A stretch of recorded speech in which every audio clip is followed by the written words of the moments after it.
taking one of your pieces of writing and you are going to make it better so that you can publish it and share it with the world. One of the first things that we're going to be doing when we're doing our publishing is we got to go back and revise. It's one of the hardest things to do in some ways because a lot of times when we write, we think that we wrote it, it's good enough, we're done. Um, and that's not always the case. So I'm going to show you how that would work for me and what steps I would take. So one of the first things that I want to be thinking about with revision is it's not editing. Editing is when you're looking for spelling mistakes, you're looking for maybe some changes in formatting where I need to indent or have some quotation marks. You're looking for missing punctuation. That's not this. When you're revising, you're trying to make your writing better than it was before. And we're just going to start with one section here.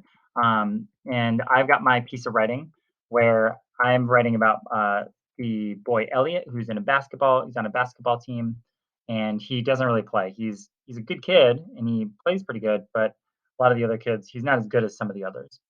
And he's going to be forced into this game when we find out that the star player gets hurt. In this case, I've got a section here where I've got him, he's walking in, and his coach is going to be calling people over. And I really want to be thinking pretty clearly about this one here. It says, tweet, tweet, the blows of coach's whistle signaled the start of practice. Everyone dribbled over to the center circle. Some of the kids were smiling, joking around with each other. We waited for his instructions. Okay, cut it out. No dribbling. We've got work to do, Coach Martin said. We have the semifinal tomorrow night. The Boston Bears almost beat us last time we played them. Now, I was thinking about the beginning of this and also the part after this. And at this point, no one can picture Coach Martin. And I want to make sure that he's going to be a central figure in my story because he's going to be one of the people who encourages Elliot to become better, who he says, "Hey, I trust you," that type of thing. So in this case, I need to come back up here. So tweet tweet the blows the coach's whistle. Um, so I might say, Coach Martin blew his whistle. Now I don't even know what he looks like at this point. So I might hit enter once or twice just to kind of to move what I had further away. And then I'm going to start to describe him.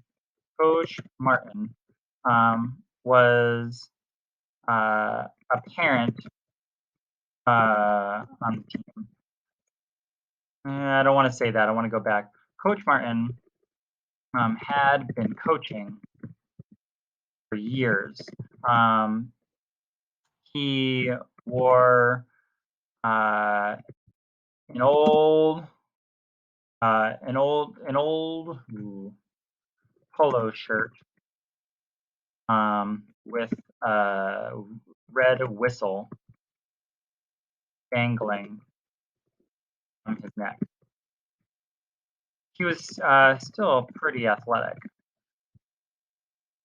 and kids loved to challenge him to shooting contests before or after practice. But he was also no nonsense. You didn't follow directions, you would likely sitting on the bench. So I need people to know that he's kind of a no nonsense guy. And that's going to play into this because you might think that he's not going to be someone who would help Elliot because he's sitting on the bench, but really it's going to turn around somewhere in the middle. Okay. Um, his his whistle signaled the start of practice, and I can still use that part here. Um, and I might use that as a new paragraph here. His whistle signaled the start of practice. Everyone dribbled over to the center circle. Some of the kids were smiling and joking around each other. And I might say instead of waiting for directions, this part, I don't necessarily know that I need that because really, why else would you be going to the center circle? I get that out. But then you can see here, no, okay, cut it out. No dribbling. Maybe hold uh, hold your basketballs. And then I'm going to put how he said it in here because it's not totally said. It's not totally clear. He said with his raspy voice that made him sound uh, 25 years older than he probably was. This idea that he's kind of older here. You've got work to do. And then here I'm because I've changed it around, I'm going to get rid of this part here. Get rid of the coach Warren said because I want to say how he said it. I can have the rest of what he says here.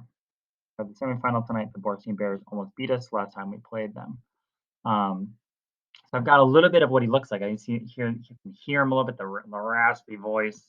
I can see him signaling the start of practice. I've also got this part here where I know he's athletic. Kids like him, but he's no nonsense. And I can see a little bit of what he looks like here. As you're writing today, pick a section, look at what you need, what you've done, and what do you need? How can you describe your players here? Can you describe your characters and show what they look like? Do that for other sections as well, because we want to make sure that we have all of our sections looking really great so that somebody can picture them and so they can, as they're reading, close their eyes and clearly see what you see.